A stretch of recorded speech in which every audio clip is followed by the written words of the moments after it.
Hello, I am Ruby Falconer. Today's date is April 9th, 2021, and this is a Shamanic Egyptian Astrological Update for the Aries New Moon.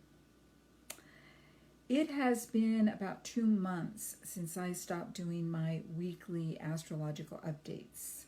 And I did that because I needed a break. It was becoming a little bit of a burden to be doing the videos every week, and it was starting to feel kind of dry and uninspired. So it was time to stop, to take a little break, back up. And I knew that I did want to return in some form because I do enjoy doing these videos, and I hope that they are of value. So what I've decided to do, at least for the time being, is I'm going to do a once-a-month video update that is around the astrological new moon. And we will be addressing the transits, looking at an overview of the upcoming month, and then also do a journey with the astrological archetype that is appropriate for that particular new moon. And with the Aries New Moon, it's Kephera. I'll talk more about Kephera in a bit. But let me first of all address the moon cycle itself, and particularly the new moon. To shamanic peoples, indigenous peoples, who live according to the rhythms of the earth and the rhythms of the sky, they did not consider the new moon to be the same way we did. We put the new moon, we have all these telescopes and science, all these wonderful things that allow us to pinpoint the exact moment when the sun and the moon are conjunct. They're exactly aligned in terms of their relationship with Earth. That's what the new moon is. Here we have the Earth, here we have the sun, and the moon's right in between. And so the moon and the sun are aligned, which is why we can't see the moon during the new moon. It's because the sun is right there, and so it's blocked out by the light of the sun. And so our nights are dark. There's no moon in the sky during the new moon window, which is about 3 or 4 nights. It varies from month to month, but it's right around the new moon. So right now, today's April 9th, we have a new moon coming up on April 11th, which is in 2 days. What that means is we're going to have a dark moon starting tonight, the night of the 9th, late in the night. We aren't going to be able to see the moon. The 10th, the 11th, the 12th. And then beginning on the 13th, depending on where you live, we're going to be able to see a very slight sliver of the moon. The crescent moon is what we call it. Well, to the ancient shamanic peoples, that was the new moon, the point at which you could first see that sliver of the moon. During the previous 3 or 4 nights, during the dark moon window, when you could not see the moon at all, but the night was dark, they considered that to be a time of introspection. It was time to go inward, to let go of the previous cycle, to go into meditation, to go into the dream lodge, to dream what you wanted the next cycle to be. And the cycles have a natural rhythm. You start with that new moon, with the moon first showing itself. We can see that sliver of the crescent moon, and it builds to a crescendo, and the crescendo happens 2 weeks later at the full moon, and then it descends again and returns to that dark moon window again around the next new moon. So there's a natural rhythm there. And this is a particularly important time to start this because the Aries new moon is the beginning of a year-long cycle. Aries is the first sign of the zodiac. We're entering a new astrological year.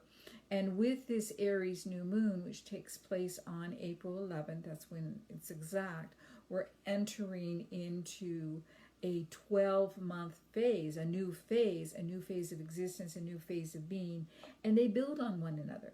All of the moon cycles build on one another. So it's a perfect time to kind of contemplate what it is you want to birth over this next year period. What is it that's coming to life for you right now? We'll talk more about that in a moment. But one of the things that I want to do is I want to give you a little bit of an update, kind of an overview of what's going on right now and what's going to be going on for the next month, astrologically speaking.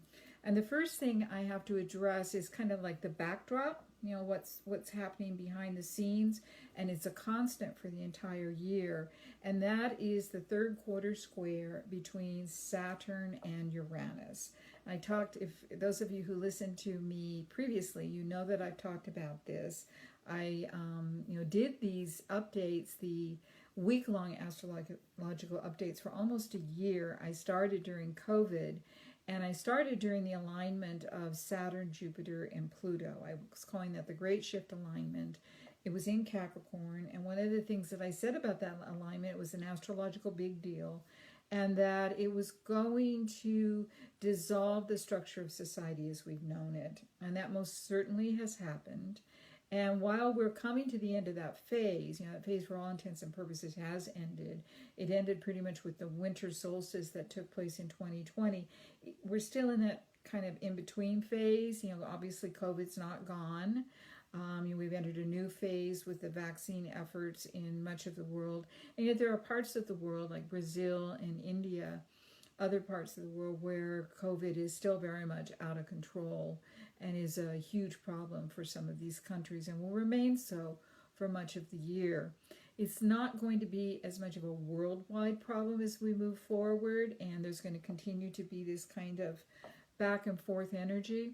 And a lot of that has to do with the presence, the strength of the planet Pluto, which was kind of the linchpin of the Great Shift alignment. That alignment, which took place in 2020, involved Pluto. In traditional astrology, Pluto is the lord of the underworld. He's the god of death and rebirth. In the Egyptian pantheon, he's allied with Osiris, who is the lord of regeneration, plus Jupiter, the new king, the principle of expansion, that's Horus, and Sobek, the old king, the principle of contraction, that's Saturn. So we had those energies, Saturn, Sobek, Jupiter, Horus, being activated, being intensified by Pluto, Osiris, and the tremendous energy that particular element has. He's all about death and rebirth. The huge transformational process that happens through change when we go through a death, and after every death there comes a rebirth. The actual death rebirth process happens simultaneously as something dies away and something new is born, but it's an intense process and it can be quite painful. And so that was really intensified in 2020. And while Saturn-Uranus is in many ways taking its place during 2021, particularly right now, Pluto is very present. In the as we go into this Aries New Moon, this new moon window, which is taking place from pretty much from tonight, April 9th through the 13th. The actual new moon is on the 11th. What we've got is Pluto in a very dynamic relationship with the Aryan planets. We have a lot of Aryan planets right now. We have what's called a stellium, which is a stellium for astrologers is a grouping of 3 or more planets in the same sign or in the same house. In this case, we have Chiron, Mercury, Ceres, Sun, Moon, Eris, and Venus. And that's a lot of Aryan energy. So Aries, again, first sign of the zodiac, full of spontaneity, enthusiasm, impulsive, full of new life, wants to be free, gets excited about the newness of things. It's all about energy. It's ruled in traditional astrology by Mars, who is set in the Egyptian pantheon, somewhat of a tricky character. Any way you look at it, in the Greek and Roman myth, Mars was the god of war, and he only showed up for a war. But he's more complicated in the Egyptian pantheon. He is most definitely a death dealer, a warrior in the Egyptian pantheon, and he also has a lot of protector energy as well, which we'll see when we work more with Kephera here in a few minutes. So we got all of this Aryan energy. There's a lot there, particularly when you think about it. Sun-Moon conjunction, that's what the new moon is. Then you get Mercury, the principle of communication. You get Venus, values, what we want to receive. And then we also have the 2 of the dwarf planets, Ceres and Eris are there. And the moon is in Aries as well. So that's a lot of Aryan energy, a lot of intensity, a lot of spontaneity. thing about Aries is Aries acts first, thinks later, speaks first, thinks later, because they get excited. Things are just, they want to do something new. There's new energy coming in. They get excited about it. And I often think of Aryan energy. It's like, think of seedling. And it's starting to, the energy inside of it is starting to move. It wants to break out of that seed. It wants to burst that seed apart. It's underground, so it's got all this pressure. It's being held in so many ways, but it's trying to push its different tentacles, its different parts of itself out so that it can, move up above the earth. So it takes a lot of life force energy to be able to do that. Aries is a fire sign, first sign of the zodiac, and so it has all of that energy of something new, and it's about life force. That's really what it's about. So a lot of that Aryan energy, and the planet Pluto, Osiris, Lord of Death, Lord of Regeneration, Lord of the Underworld, is in a challenging relationship, a square relationship to these Aryan planets. That's our new moon imprint, so to speak. It's hugely Aryan, and it's Aryan with a challenging relationship with Pluto. So, we're getting this kind of intense energy. Pluto's often associated with volcanoes and with eruptions, with destruction, the atomic bomb, dynamite. If you want to build something new, which is renewal, you have to blow it apart, which is destruction. And Pluto has all of those elements within it. It's ultimately about transformation, about something new coming forth. And we would not be human if we didn't admit that this can be challenging energy, because it does mean something's changing. And another way of thinking of something changing is something's dying. So we have this element. In some ways, this is reminiscent of the energy that we had in the second half of 2020. And so even though things are different in so many ways, a lot of the scientists are talking about a new, and perhaps here in the United States, final surge of COVID that's going to be different because it involves the variants, and it tends to, it's going to probably be affecting younger people because most of the older people a lot of the older people are vaccinated. So the death toll might not be as high, let's hope not, but there's a lot of potential illness and a difficulty of getting through this next period, this next 2 weeks to a month of perhaps a surge here that might be coming in with COVID. And it may be the last surge, may not. There may be many surges to come, but definitely we got Plutonian kind of energy. In some ways is reminiscent of what was taking place in the second half of 2020. And yet it is different also. And one of the reasons it's different is because of that backdrop energy that we have between Saturn and Uranus.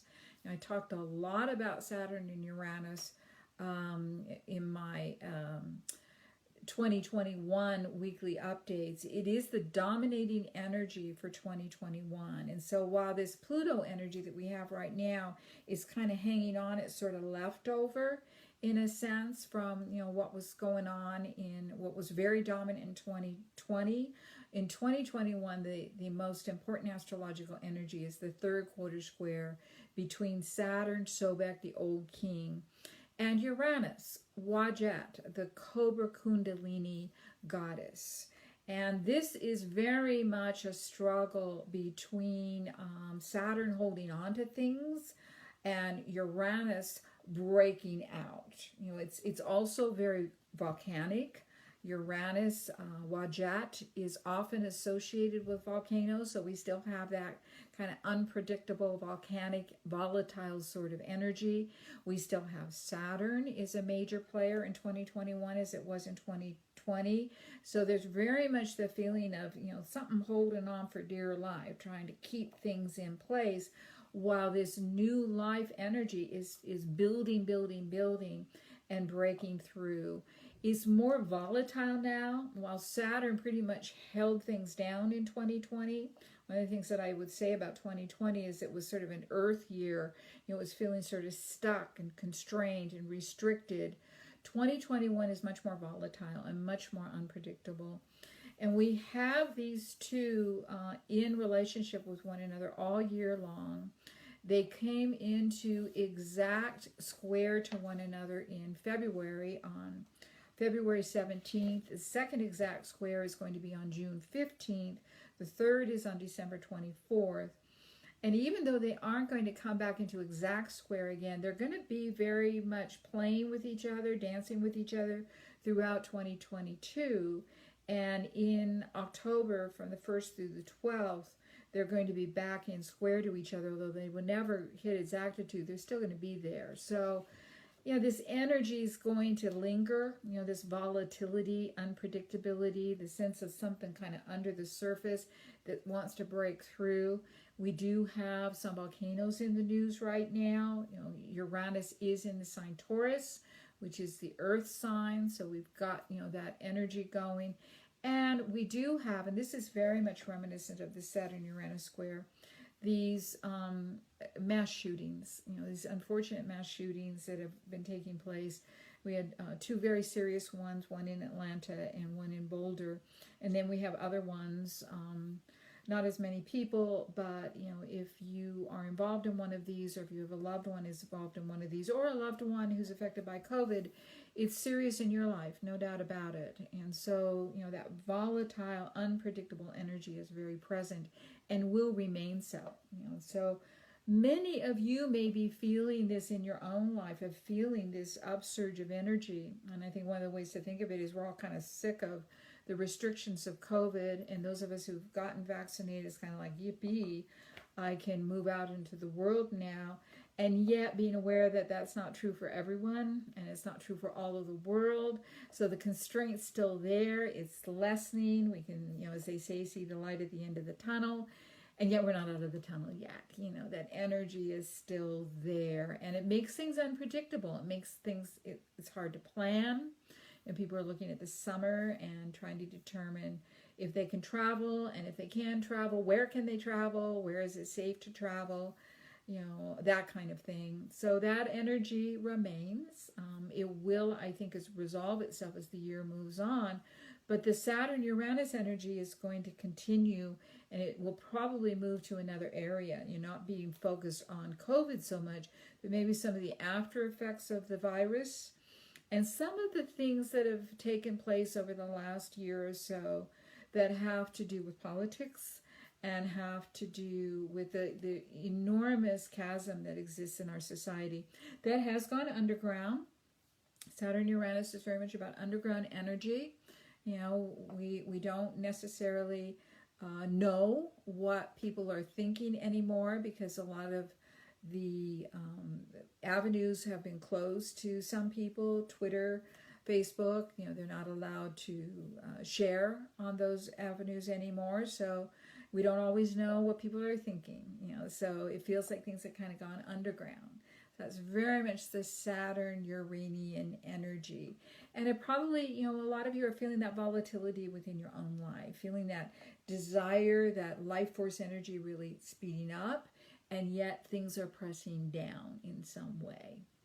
So between the new moon in Aries and the full moon, which will be a Scorpio full moon, which takes place on April 26th, we're going to have planets starting to move into Taurus. So the Arian energy is going to start to be replaced by Taurian energy. And Taurus takes the Aries desire to live and grounds it in physical reality. So while Aries is what's called a cardinal sign, it's about action and impulsivity, Taurus is a fixed sign. It's about taking things down into form, into the earth, into our bodies, and manifesting them in some way through form. So the energy is going to start to shift, and by the time we get to that Scorpio full moon, we're going to have a shift of the energy toward more Taurian energy. And it's going to be, as the Aries energy is still going to be there to some degree, Pluto's going to, at the full moon, be in a challenging relationship to Eris, who is the goddess of strife and discord, and also Ceres, who is the nurturing feminine. So there's certainly some intensity around that energy as well. And what's going to be happening is we're going to have the Sun, Venus, and also Mercury moving into Taurus, moving into conjunction with Uranus, with Wajat, and also a challenging relationship with Saturn. You know, throughout this next month, Saturn and Uranus are going to remain about 2.5 degrees apart from an exact square.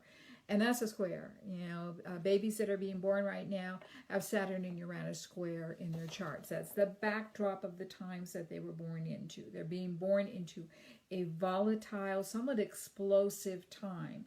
And that's represented by that Saturn-Uranus square.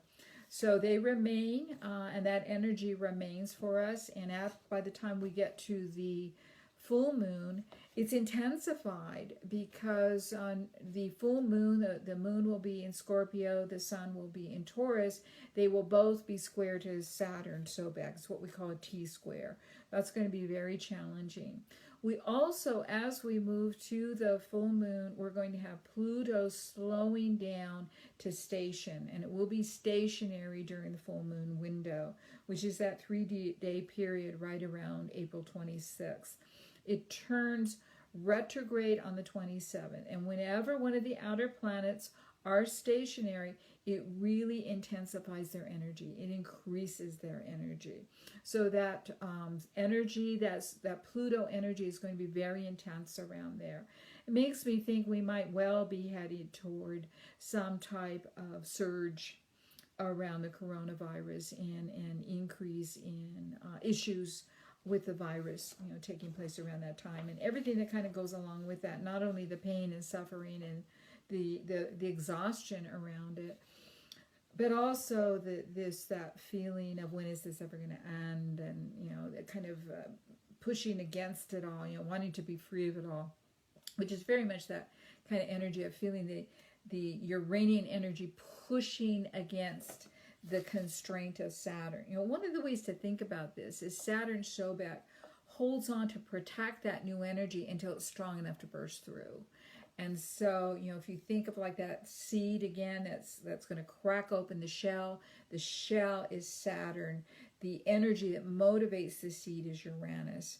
If you think a chick inside of an egg that's gotten too big for the egg and it's time to get out, so it starts pecking the inside of the egg.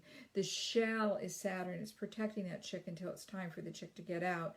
The energy, the instinct that the chick has to crack the egg open, the moment when it cracks open, that's the Uranian moment. Birth, you know, a baby inside the womb. The womb is Saturn Sobek, protecting the baby until it's big enough to be born and the contractions start, and that energy to move out of the womb, that's Uranus. Uranus is often associated with birth. So, you know, it destroys the shell that protects up to that point, you know, the whatever that shell might be. So in order for birth to happen, something has to die. The way it is.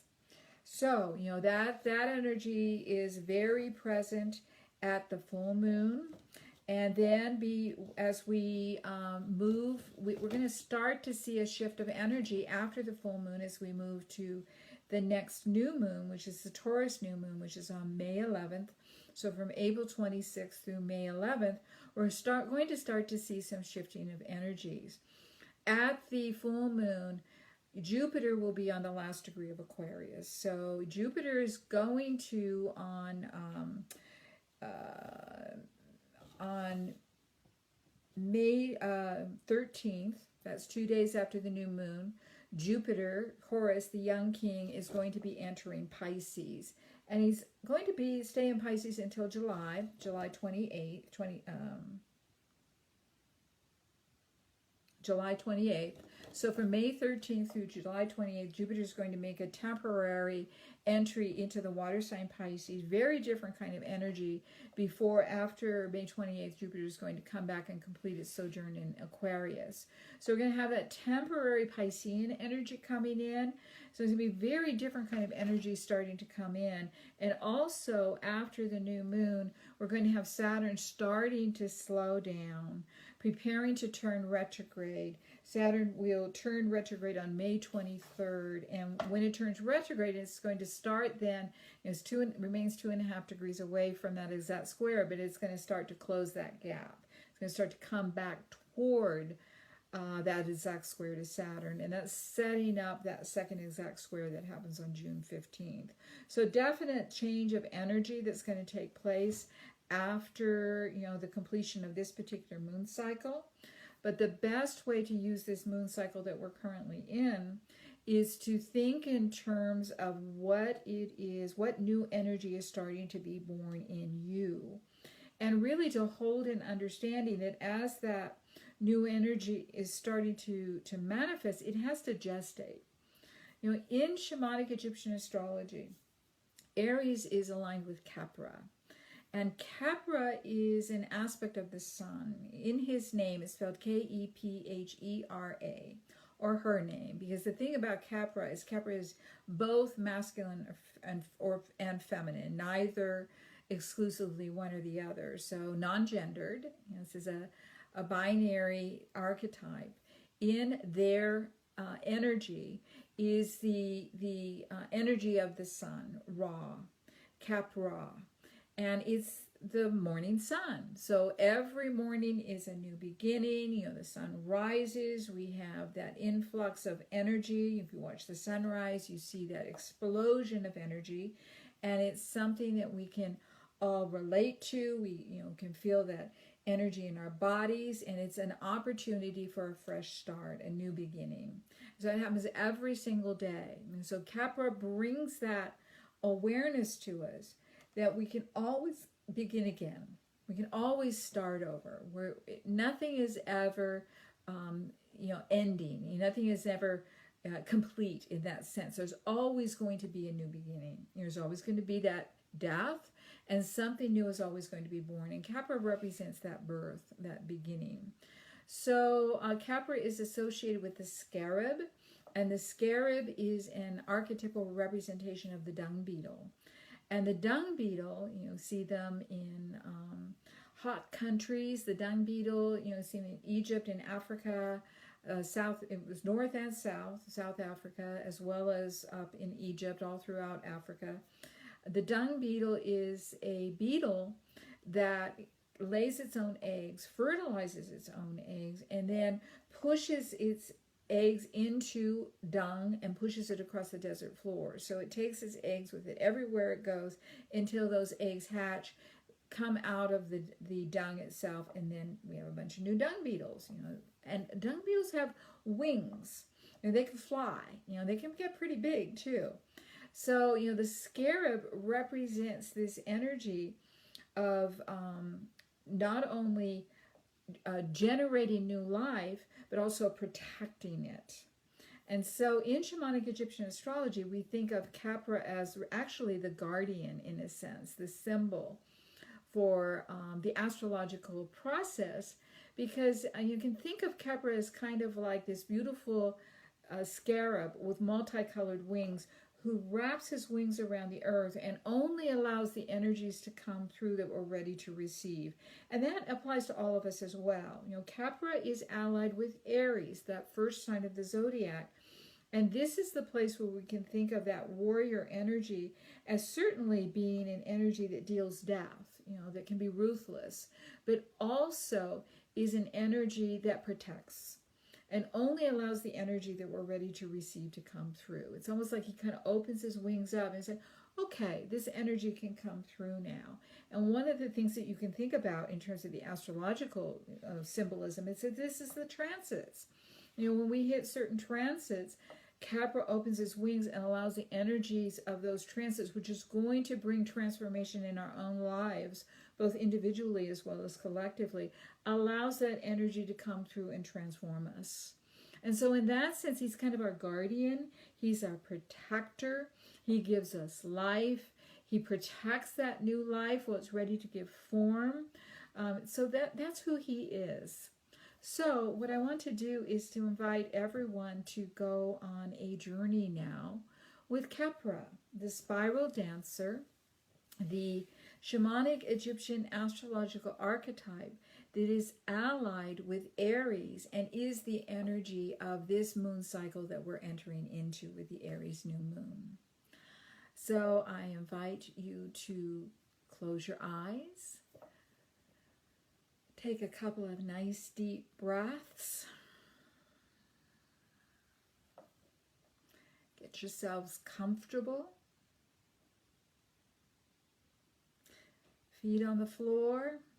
If you're lying down, the palms of your hands on the surface below you. Make contact in some way with the surface that is supporting you. And take some nice deep breaths. Let go of distractions. Come present. Let your mind be quiet.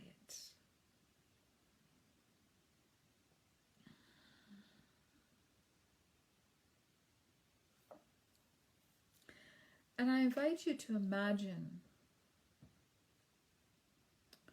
that you are standing someplace where you can look to the eastern horizon, and it's just before dawn.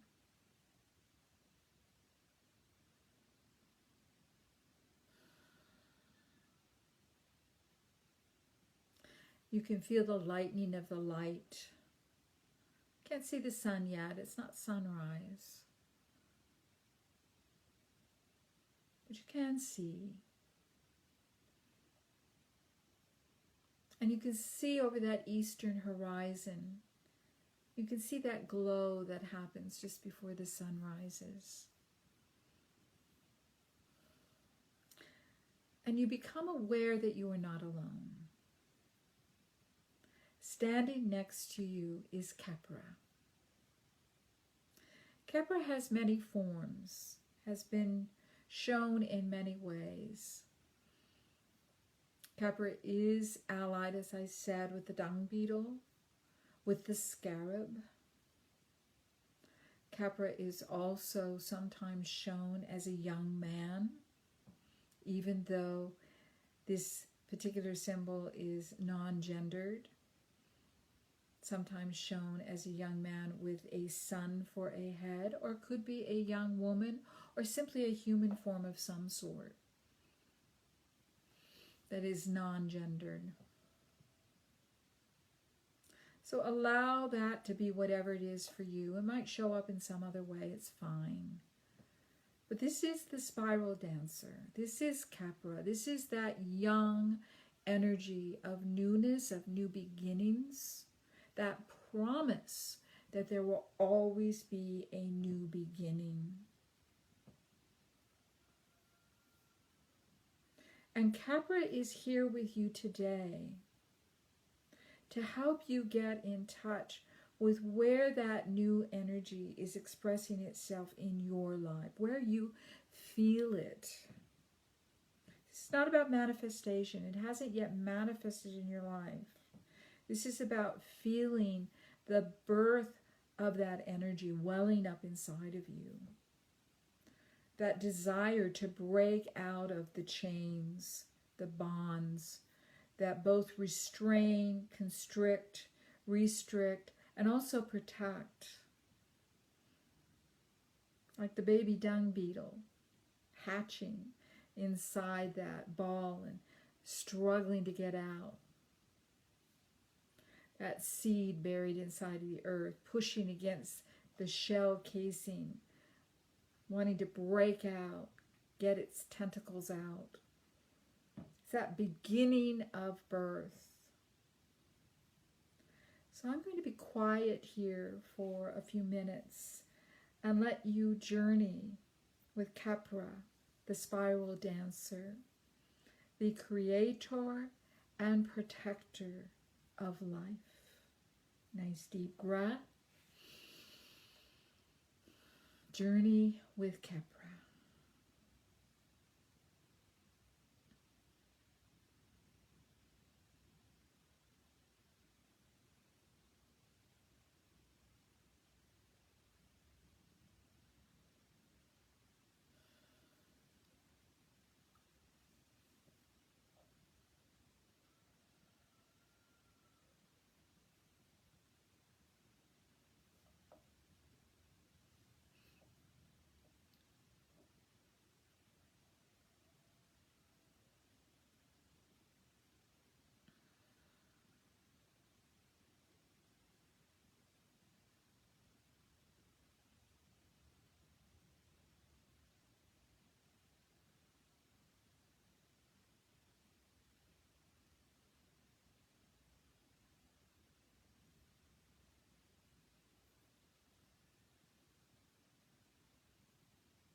This seed within you is a dream,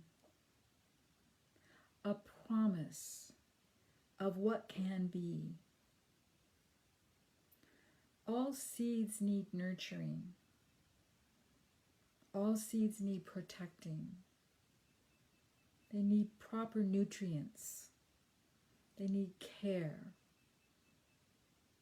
What care do you need to give to your seed of new life that exists within you? Listen to Kephera. Listen to his instructions on how to care for and protect your new life, your new growth that is waiting to manifest in the weeks and months ahead.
Ask Kephera for any last words, any last messages he wants to leave you with,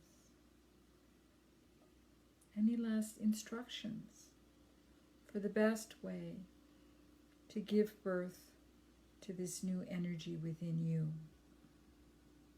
the best way to both nurture and protect this new life that wants to come forth from you.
Give thanks to Kephera, protector of new life.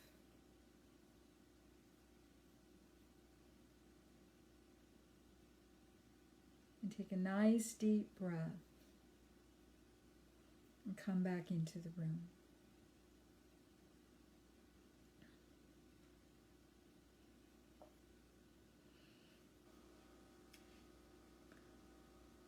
You might find that this is a good time to set an intention for something that you want to manifest over the next year. And if you're inclined to journal or do art or in some way put an intention down of something that you want to, a seed that's planted within you that you want to bring to form over this next year, go ahead and do that.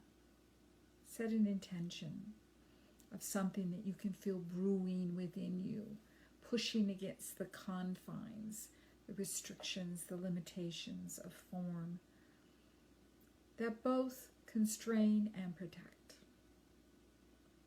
It'll make it easier to deal with the energies that we're all having to work with in 2021. So thank you for joining me, and we will talk again at the next new moon. Enjoy your month.